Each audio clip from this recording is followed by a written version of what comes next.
एक बार एक शहर में अमीर आदमी रहता था। उसका एक बेटा था।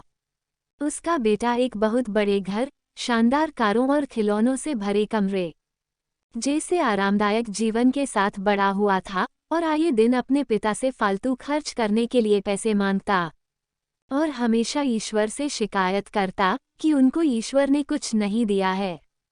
अमीर आदमी अपने बेटे को लेकर बहुत चिंतित था, क्योंकि इस आरामदायक जीवन ने उसे आलसी और कामचोर बना दिया था।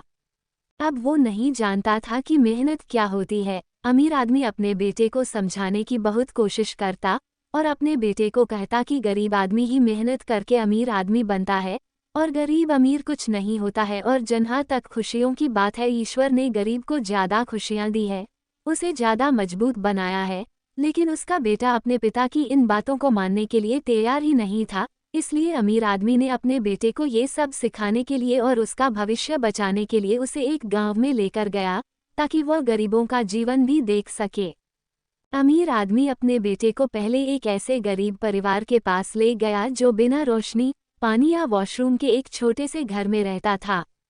अमीर आदमी के बेटे ने गरीब परिवार से पूछा, आप ऐसी परिस्थितियों में कैसे रह सकते हैं? उस गरीब परिवार ने कहा, हमारे पास पैसा नहीं है लेकिन हम अमीर हैं, क्योंकि हमारे पास भगवान का आशीर्वाद है। उसके बाद अमीर आदमी अपने बेटे को गांव की नदी दिखाने के लिए लेकर गया। अमीर आदमी के लड़के ने देखा कि उसे अपने घर में पीने के लिए साफ पानी और नहाने और तैरने के लिए 24 घंटे नल का साफ पानी मिलता है, और यहाँ लोग अपनी सफाई, धुलाई और पीने का पानी आदि सभी कामों के लिए एक नदी से ही काम चलाते हैं। थोड़ी ही देर में रात हो गई और वे रात बिताने के लिए एक छोटे से घर में पहुंचे। लड़का बिना बिस्तर और पंखे के सो नहीं सकता था। अमीर आदमी और उसका लड़का बाहर से आने वाली अजीब आवाज़ों से परेशान थे। लड़के ने उठकर शोर को सुना तो उसने पाया कि लड़कों का एक समूह खुशी से आग के चारों ओर खेल रहा है।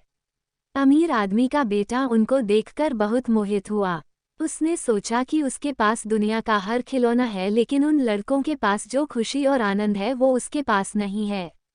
अगले दिन अमीर आदमी और उसके बेटे को तेज भूख लग रही थी, इसलिए अमीर आदमी अपने बेटे को दोपहर के भोजन के लिए एक गरीब किसान के घर ले गया। उसके घर पर खाने के लिए बहुत कुछ नहीं था। किसान ने उन्हें प्याज के साथ रोटी का भोजन परोसा। अमीर आदमी अपने बेटे को देख रहा था, क्योंकि उसका बेटा प्याज और रोटी को बड़े चाव से खा रहा था। उसे प्याज और रोटी बहुत ही स्वादिष्ट लग रहे थे। अमीर आदमी अपने बेटे के कान में फुसफुसाया, तुम इसे कैसे खा सकते हो? तुम तो चांदी की प्लेट में फास्ट फूड और कई तरह के व्यंजन खाते हो। इस पर अमीर आदमी के बेटे ने अपने पिता से कहा कि पिताजी, मैं अब जान चुका हूँ कि खाने का असली स्वाद और रात को एक अच्छी नींद हमेशा मेहनत करने के बाद ही मिलती है। हमारे पास आलिशान घर, स्विमिंग पूल और ठंडी हवा के लिए ऐसी है, लेकिन गरीब को ईश्वर ने पूरी नदी ही दे दी है। बच्चों को खेलने के लिए बड़े बड़े खेत और जंगल दे दिए हैं, जो उनको असली आनंद के साथ साथ मजबूत भी बनाते हैं। उनके पास खाने के लिए थोड़ा है, इसलिए उस थोड़े खाने में भी बहुत स्वाद और मजा है। अमीर आदमी के चेहरे पर एक मुस्कान थी, क्योंकि अब उसका बेटा असली खुशियों को और मेहनत के फायदे जान चुका था। अमीर आदमी ने अपने पुत्र से कहा कि हमारे पास सब कुछ है और हम अभी भी शिकायत करते हैं। उनके पास कुछ नहीं है, फिर भी वे बहुत खुश हैं।